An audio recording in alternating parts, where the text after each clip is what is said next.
The clock read 2:17 a.m. when I finally let out the breath I'd been holding for hours. The rain outside was relentless, thrashing against the window like it had something to prove. My apartment was quiet, too quiet, except for the faint hum of the refrigerator and the sound of my heart still racing from what had happened just hours ago. I thought the night was finally behind me. I thought the storm had passed. I thought she was gone for good. But then, just as I started to close my eyes, there came a knock at the door. It wasn't loud. It wasn't hurried. It was soft, deliberate, like someone trying not to wake the world, but desperate enough to wake me. And in that instant, every muscle in my body froze. I knew that knock. Before I take you deeper into this story, before you find out why that single knock changed everything, take a moment right now to like, comment, share, and subscribe to the channel if you believe in kindness, forgiveness, and second chances. This story might just remind you why those things matter more than we think. Her name was Elena, the kind of person who carried a smile that could light up a broken room, but eyes that betrayed a storm behind them. We had met 6 months ago when I moved into this building. She lived just one floor below me, always in a rush, always late for something, but somehow always polite. We started with small exchanges, a shared elevator ride, a borrowed umbrella, a coffee spilled accidentally that turned into a conversation that stretched past midnight. What began as casual turned into something far too deep, far too fast. And yet, I didn't mind. It had been years since I'd felt seen, since someone had looked at me, not as a passing face, but as a story worth knowing. Elena had that rare way of listening, like she wasn't just hearing your words, but feeling them. She became my calm in a world that no longer made sense. But calm never lasts, not when both people carry storms of their own. She had secrets. You could tell from the way she'd suddenly go quiet when her phone buzzed. The way her laughter would fade if certain topics came up. I didn't cry. Maybe because I had secrets, too.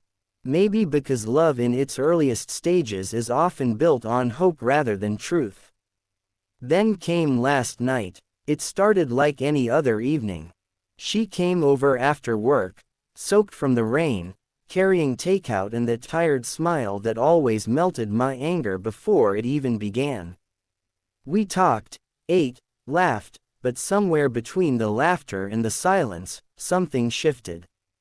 A message popped up on her phone, just one, but it changed everything. I didn't read it. I didn't need to. The look on her face said enough. It was guilt. Raw, unfiltered guilt. She tried to hide it, tucking her phone away, forcing a smile that didn't reach her eyes. And for reasons I still can't explain, I just knew. The next moments are a blur. My voice raising, hers breaking. Accusations thrown, truths half spoken. She said something about not meaning to hurt me. Something about it being complicated. And before I knew it, the front door slammed. That was it. I sat on the couch for hours staring at the imprint her coffee cup left on the table. I thought the night was over. I thought our story was done until she knocked again. When I opened the door, she stood there drenched, shaking, mascara streaking down her cheeks, clutching something in her trembling hands. I didn't speak. I couldn't. I just stared. She looked like a ghost returning to a home that no longer wanted her. I didn't know where else to go, she whispered. She stepped inside without waiting for permission, leaving a trail of rainwater on the floor. I noticed the envelope in her hands. It was torn, damp, the ink almost smudged away. She pressed it against her chest like it was keeping her heart from breaking apart. She looked up at me with eyes that begged for understanding, but I didn't move closer. My mind was still replaying every harsh word from earlier, every doubt that had eaten away at the good parts of us. She took a deep breath, and her voice trembled when she spoke again. It wasn't what you thought, she said softly. That message wasn't from someone I'm hiding from you. It was about my brother. My heart stumbled. She continued, explaining through stifled sobs. Her brother, Ethan, had been missing for 2 years. He'd gotten involved with people who dragged him into things darker than anyone should face. Drugs, debts, dangerous company. She had spent years searching for him, quietly, desperately, trying to protect him from himself and from the people looking for him. The message she received last night wasn't a betrayal. It was a location. Someone had found him hurt, alone, miles away. I didn't want you to know, she whispered. Because I was scared you'd leave if you saw the chaos that follows me. The room fell silent. The rain outside softened like it was listening. In that moment, all my anger, all the noise in my head began to fade. I realized how easily we judge the silence between words. How quickly we fill the gaps with our own fears instead of trust. I took the envelope from her trembling hands. Inside were a few photographs, old ones. A young boy smiling beside her. Letters written in faded ink signed E. They weren't lies. They were pleas. I felt a lump rise in my throat.